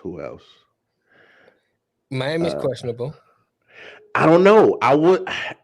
See, you're saying questionable. I'm saying no because of the way that Tua has been playing lately. Yeah, but you got the opportunity to get a Russell Wilson or a Deshaun Watson. Okay, you pass on that for Tua. No, no, you don't. You know what I'm saying? They just may not be. Don't. They may not be in a driver's seat. They may be like riding in the passenger seat, seeing what's gonna happen. Now that you put it like that, then throw it in there, because there's no way. If I have a chance to get Russell Wilson, Aaron Rodgers, Deshaun Watson, 150s. I'm just saying. Old biddies. Right.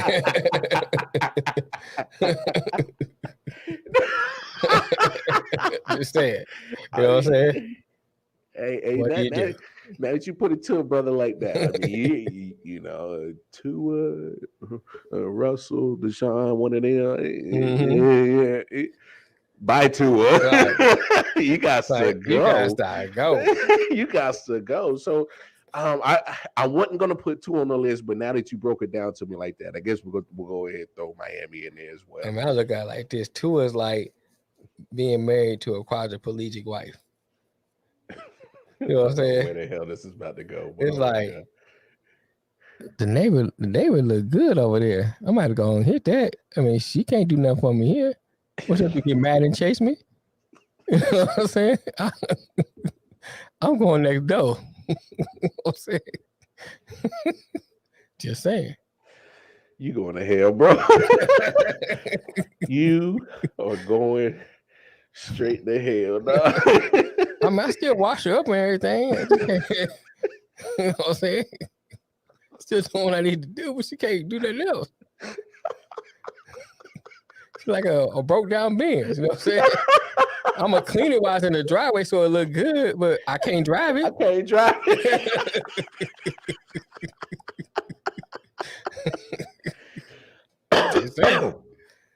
Hey, Ryan, I want to say Houston, here's what's making me not.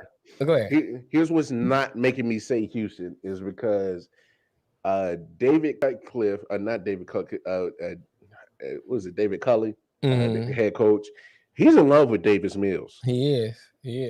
And if you look at Davis Mills play yesterday, he can do some good things. He can. And so he's been showing flashes of some good quarterback play, and they're enamored with him down in Houston.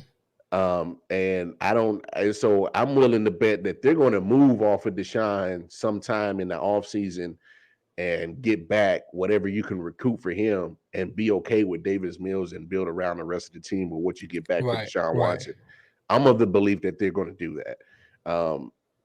Because all signs is they have just fell in love with Davis Mills, and and if that's what they want to do, then cool. I mean, we already know what Houston is looking like anyway as a franchise. It's a whole mess anyway. So, use Davis Mills as your quarterback for the future, and get what you can for Deshaun Watson and build around the team.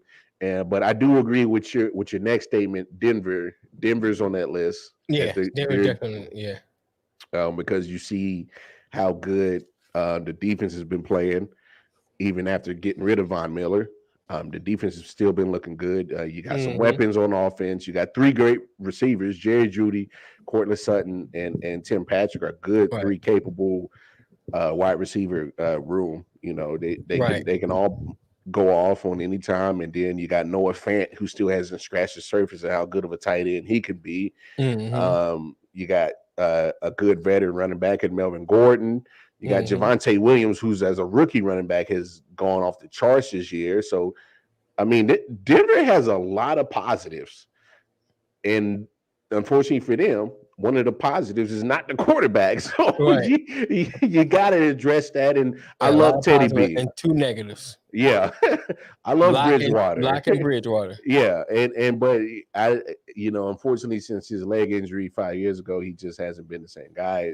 And that sucks because I like him. I root for him, but he can't seem to stay on and get a job. I think New Orleans is in there. New Orleans has to be. Man, did you see what Taysom did? You don't say Taysom is the man. No. Taysom out there lighting them up. No, not Tay-Mao. No. Taysom Hill was never the answer. And they keep giving this man contract extensions. I don't know what the hell's going on. He must got some dirt on Sean Payton too, bro. Got it on a hard drive and say, I'm gonna drop it, brother. If you don't pay me, you don't start me, I'm gonna drop it. Because he's looked horrible. He was never a great passer, in my opinion, to begin with. And now that his middle finger's been jacked up, it's even worse. So I definitely think New Orleans should be in the market for a quarterback. Atlanta, I wouldn't move off of Matt Ryan, but I would at least start preparing for the future without Matt Ryan. Right. Get you somebody that he can groom and get him ready because, in a couple of years, Matt Ryan probably won't be there. So you need to have that position filled already. You know what I'm saying? Do what most teams have failed to do, like New Orleans and Pittsburgh, that know that they got an aging quarterback and they've done nothing to get prepared for that position. So if I'm Atlanta, I would definitely be thinking about, getting a Matt Ryan successor in there. Who else? Who else you think, big homie, that needs to come up off a quarterback or make a move? Melly Mel. I like everybody that you list. I think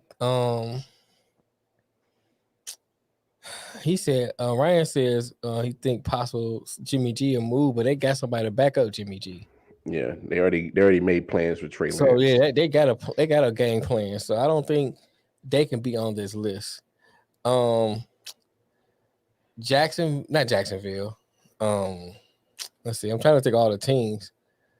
Jets look good. I think you named everybody I can think of because Houston looks like they like Davis Mills. I don't think it's time for Detroit to get a quarterback just yet. Yeah. I agree with you. I think they should stick with what you have. because and build around you. Wasting money on a quarterback now would be just Silly. be silly. It's throwing money out the window. Because you look at what you need, all the pieces you need, and you had Deshaun Watson. He makes you a better team, but he doesn't make you a playoff or a Super Bowl team. Maybe a first round exit, but you had that with Matthew Stafford. Yeah. You know what I'm saying? So you build the pieces around you, then you look for your quarterback. So I don't think Detroit's a good fit for that. Pittsburgh, yes. I like that for a new quarterback, but who do you put there? Right, who's willing to go there? Who's willing to go there?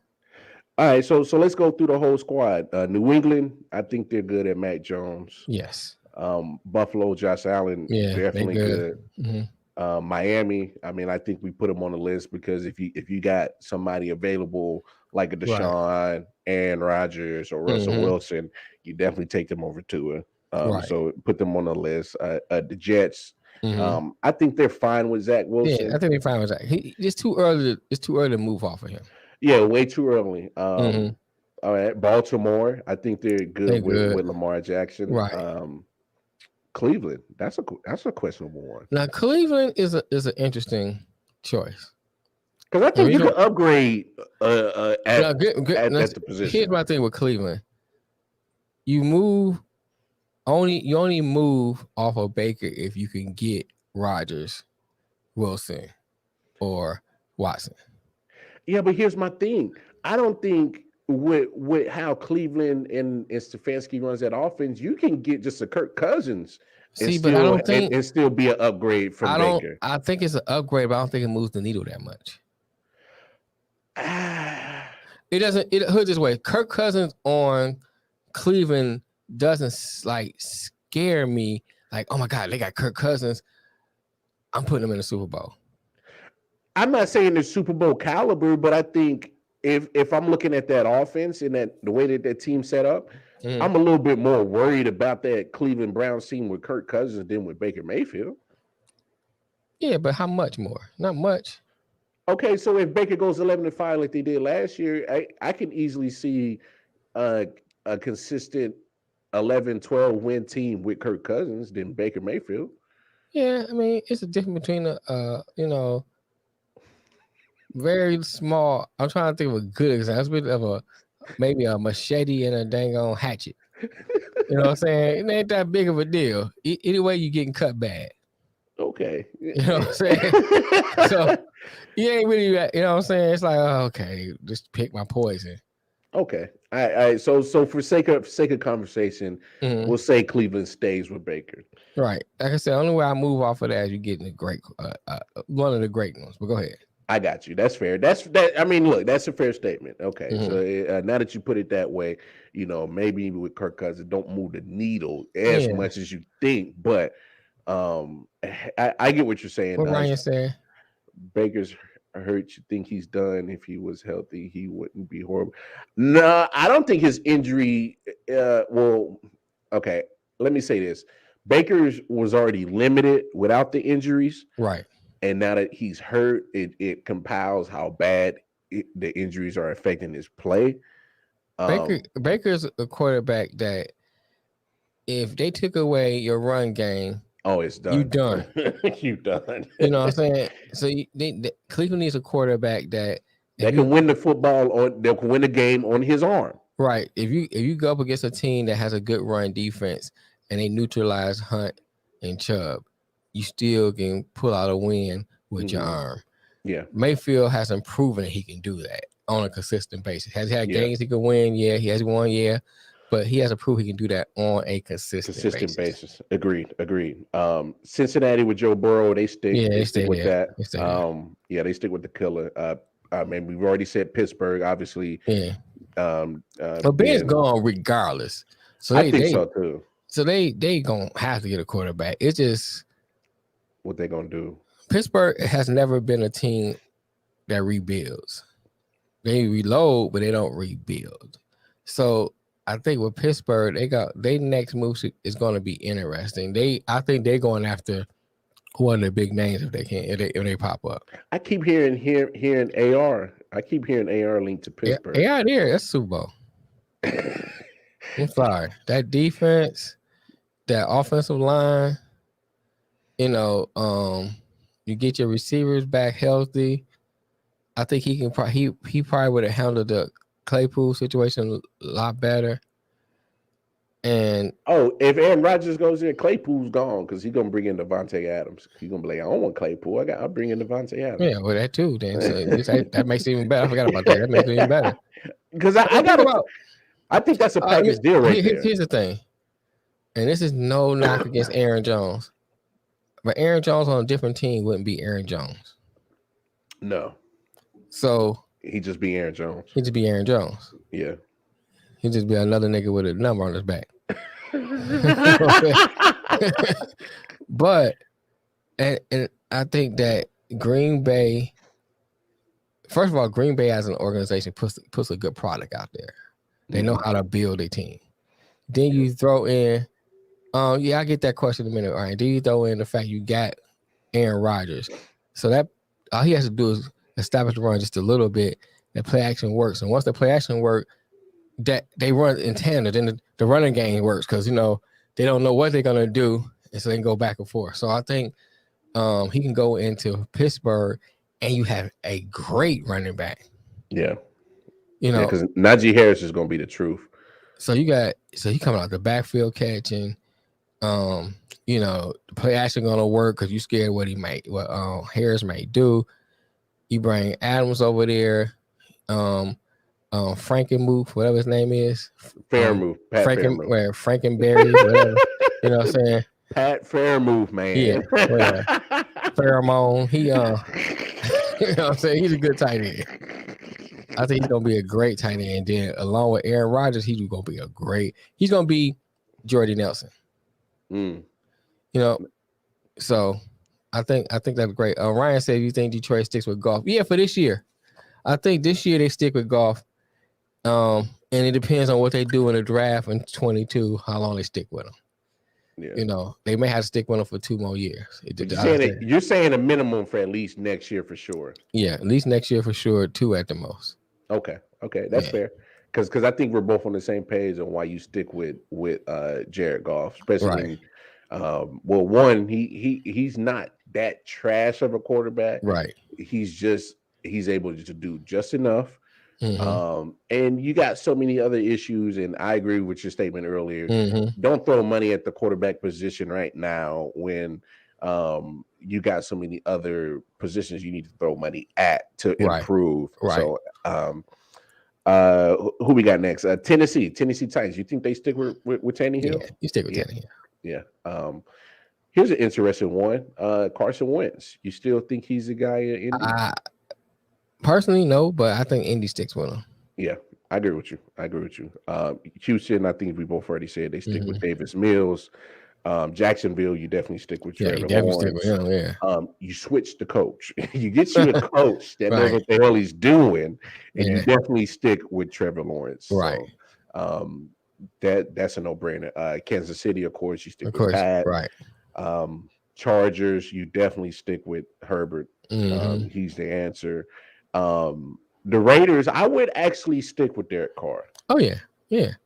Carr is not the problem. Oh, he never was the problem. Yeah. In my opinion, he never was a problem. You look at his career with the Raiders, he can't keep a coach there, so that's been an issue.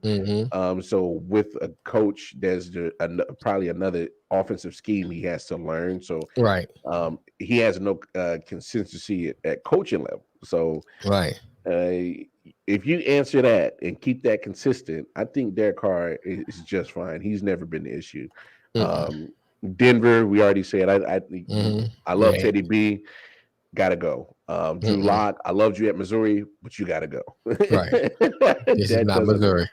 No. So let's move over to the NFC. Dallas, you stick with that. Here's an interesting one. Washington football team.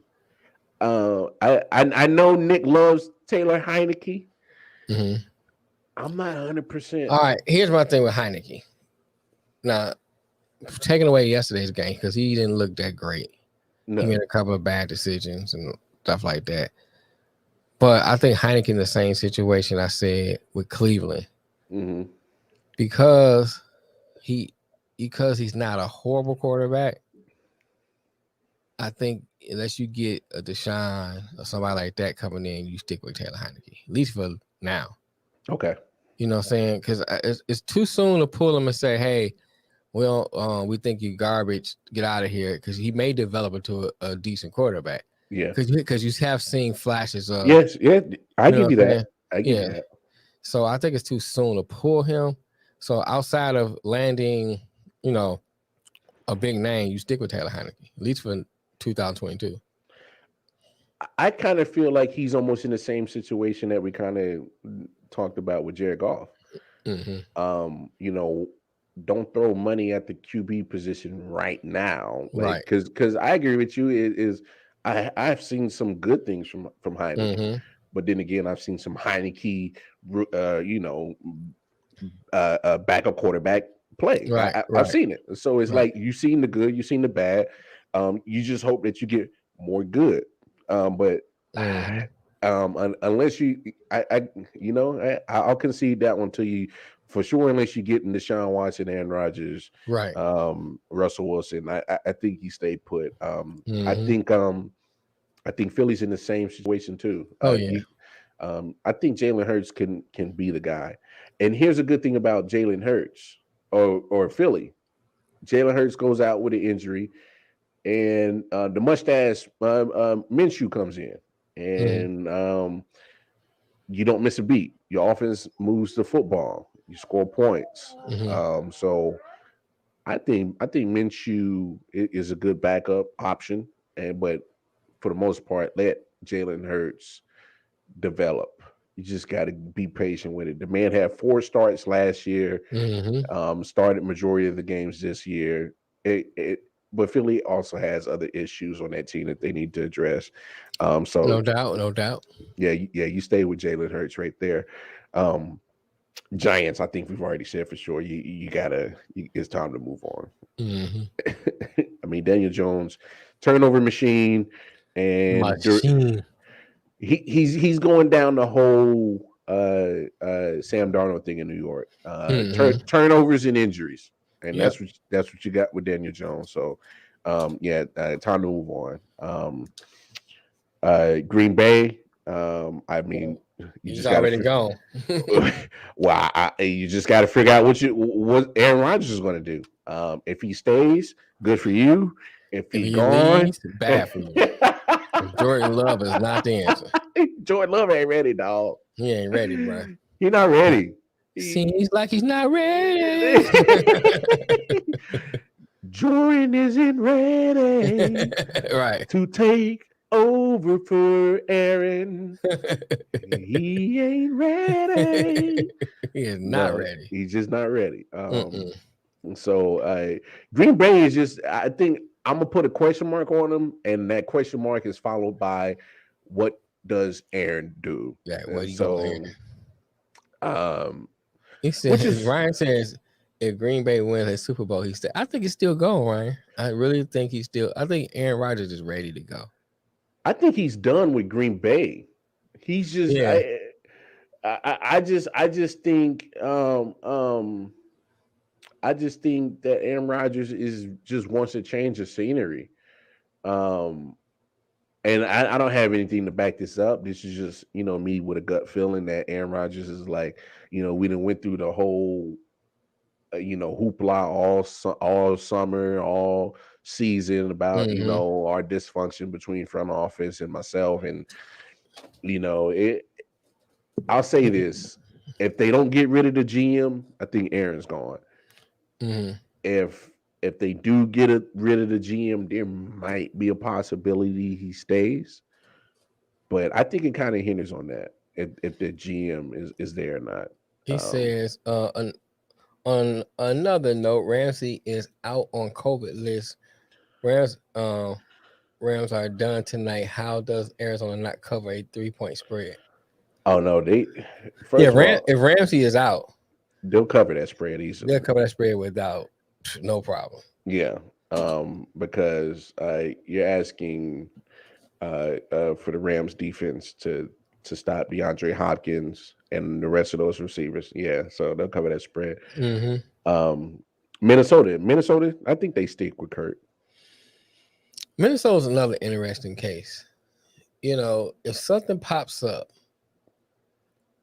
you look at it from this. Minnesota been in the same spot for the last 2-3 years. I think they moved. They haven't. They moved the coach before they moved Kurt. Well, I'm saying, but they haven't really moved. You talking about like progression wise? Progression wise. Okay. So they've been kind of in the same. So what do you do? Is it they didn't? How many they went through coaches already? Yeah, but Zimmer's been there for a minute now. So, do you say it's on Zimmer? Is it on Kurt? Or is just this chemistry doesn't work and just blow everything up? I say they move Zimmer because if you look at Kurt's numbers been consistent. Of course, you get Justin Jefferson and Adam Thielen for the last 2 years, so his numbers been looking damn good. Right. But I mean, Kirk Cousins he's the model of consistency. You know what I'm saying? Okay. He's not gonna wow you. He'll give you a couple head scratch moments, but for the most part, he's gonna give you solid play. And I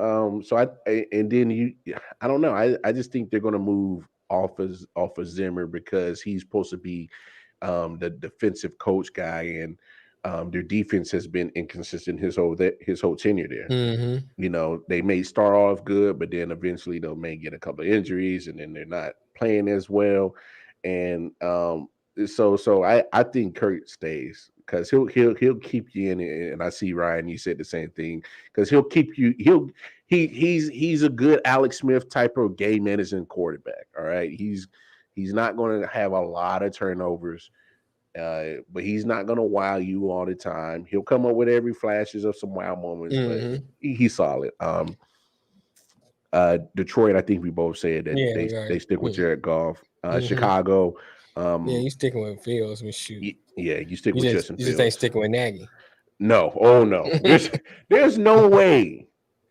There's no way Nagy survives after the end of this year. I don't see how that happens. Tampa Bay, depending, I'm gonna put a question mark, and the reason why I say question mark is because how long does Tom want to play? I think Tom said he wants to play into 45, 46. He said something like that. He said that. I can't remember how long. Tom gonna probably play. He's 50. I wouldn't be surprised if he does, though. You know what I'm saying? Because he doesn't really show signs of decline. You like, dang, boy, is this 2006? He had rushing attempts yesterday. Yeah, he made 2 first downs. He ran for 2 first downs. And he looks faster than he used to look. I'd never seen him move that fast. And I was like, what the heck? He got older and he moved faster. Right. Because most of the time, like he running with cement in his drawers.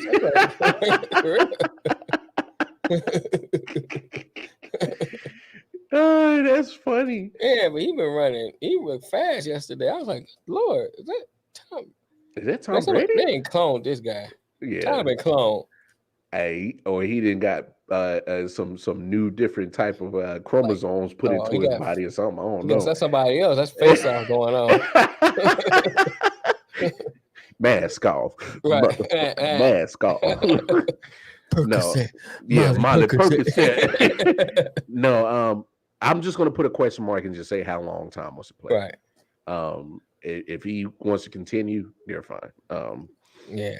But I will say this: Tampa Bay, I would make sure that you have a good, solid quarterback room. Yeah. As in, if Tom were to happen to miss a game because of COVID or get hurt, you can have somebody that's capable to just do enough to make sure that the game plan. Hey, bro, I love Sean King. Sean King was nice, man. He was a good, he was a solid quarterback. Yeah, I agree with you on that one for sure. Atlanta, I kind of that's a question mark too. What is Matt Ryan going to do? They like I don't see them getting rid of Matt. I think they'll give him an opportunity to say, "Hey, man, it's time to go ahead and lay it down. You ain't Tom Brady." No.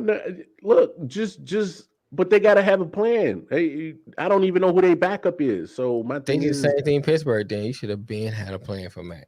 to be ready. Yeah. Yeah, just to be ready. You know, you could have somebody sitting back there in the wings just waiting. Yeah, ready. You know, just ready to go.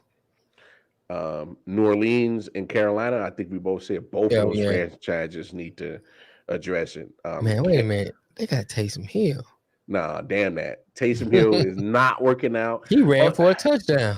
All right, so let me say this about New Orleans. Mm-hmm. I was never sold on Jameis on crab legs. Right. But you see how important he is because you see how dead this offense is without him. Mm-hmm. So I would actually ride with Jameis if I was the Saints. Honestly.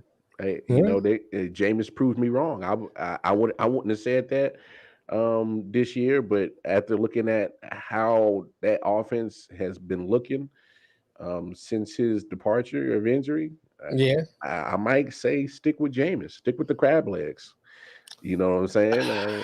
I ain't gonna argue that. Yeah, but don't say Taysom Hill's answer. All right, let's not say that. Taysom is a good change of pace player, but he's not a starter. No, he's not. He's a gadget player. That's what I'm saying. I keep trying to tell people that he is a gadget player, and for you to give gadget players money, which is ridiculous, you don't give them money. Period. I mean, you pay them. For me, a gadget player, you give them incentive-based contracts. Yeah, Sean Payton treating him like the side chick. You're supposed to take your $40 and go away. No, he treating him more like this, like he a side chick that's getting main chick amenities. Right? Yeah, he getting side chick with main chick amenities. That's what you doing. Like, I don't know how did that work. All right, this is my bottom bitch. I don't get it, man. Like these guys need to learn the rules of the game. What's going on? Bruh, they trying to change up the game. I don't get it. They fucking up the game, dog. The foundation is already set. Don't try to change the game. Get in the flow of the game. Yeah, the game has already been made. Don't try to change it. Don't try to change it. And then, of course, with Carolina, look, Cam's back, and Cam. Right. Oh, Cam. Put that back in, bro. Put it on. Yeah. He's like, I'm back on the bench. Right. Yeah. No, it's just not working. It's not. It looks good. It is going to sell some tickets. What did Nick say? Peyton is wife in heel when he isn't even worthy of a one-night stand. Got a good point there. Great point. Great point. So Saints and Panthers both should be looking for a quarterback. Right. Arizona, I think they're fine with Kyler Murray. Rams are good with Matthew Stafford. Here's an interesting one. I know they won't be in the market for a quarterback, but San Francisco, how long do they stick with Jimmy G though? That all depends on what the kid look like in practice and stuff. Trey Lance. Yeah, I mean, you know, because like the nucleus that San Francisco has, you don't have to immediately move Jimmy G. You know what I'm saying? Because you have a plan, a decent quarterback that can win games from you and possibly get you to the playoffs. Yeah. So you let the kid keep on developing. So when Jimmy G decides to go, he is well schooled on what he needs to do. He can step in. He's ready. He's ready. Yeah. The Panthers got Cam. I thought the quarterback issues are all solved. Nick's being sarcastic. Yeah, he is. I want y'all to know Nick is being sarcastic. That's sarcasm at its finest, right there. Right. And then of course Seattle, last team in the that we need to talk about. Seattle definitely gonna need a quarterback. Russell's not staying. Yeah, I don't see Russell staying at all. Russell and Pete Carroll are gone, and neither one of them got the heart for a rebuild. Oh well, neither one of them has a heart for rebuild. I just think it's just time for just a whole. If you're going to rebuild it, you need to just rebuild it, new quarterback in the building, blow it up. Yeah, new quarterback, new coach, new GM. I mean, there's new uniform. Nah, I'm stick with uniforms. I like Seattle's uniforms. I mean, Bobby Wagner, he's getting up there in age. Give him the opportunity to go to it. Give my Knicks boy. Oh no, they already paid him. Jamal Adams ain't going nowhere. He's stuck there. So he's going to be part of the rebuild. But I mean, Bobby Wagner, give that man his opportunity to go to a winning team to finish out the last few years of his career. Right. But not only that, contract wise, you don't want to be stuck to people like Bobby Wagner's contract when you got to give them a big uber amount of money and their agent. So it's time for Seattle to change the way that they give certain contracts to some of these guys. So they just rebuild the whole damn thing. Like, there you go. Yeah, start over. So that's all 32 teams. And like I said, I don't think there's a lot of teams in the market for quarterback.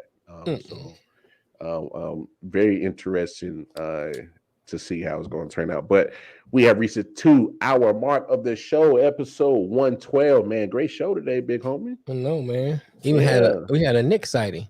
Yeah, we even had Nick pop up in the comments. Make sure his presence was felt. We missed you, buddy. It's all good. No worries. It wasn't the same without you. No, wasn't the same. But we need that token white boy. What he said, yeah. On behalf of the big homie Nick, right. He'll be back on Thursday's show for sure. Hopefully, looking nice and slim and trail. Yeah, I don't know. It must be that crack. He might be a crack. I tell you, sprinkle that mug on the steak. It's better than Lawrence.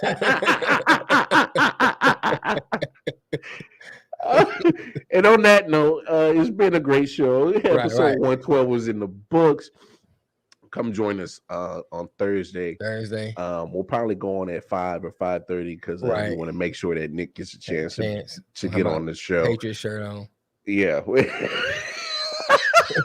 You just keep trying to find every reason to make that man mad. So definitely come back and come chop it up with us again on Thursday. On behalf of the homie Nick, who is not in attendance, but will be back. Detroit Mail, the Wild Card Mall. We are signing off. It's been real. Appreciate the love and support. Right. Go on over to our YouTube page, like, share, subscribe. Hit the bell notification. Do the same thing on our Facebook page as well. And just keep on supporting us. We're going to keep dropping some of this hotness. But look, it's been real. Y'all enjoy the rest of y'all work week. Peace. In the middle.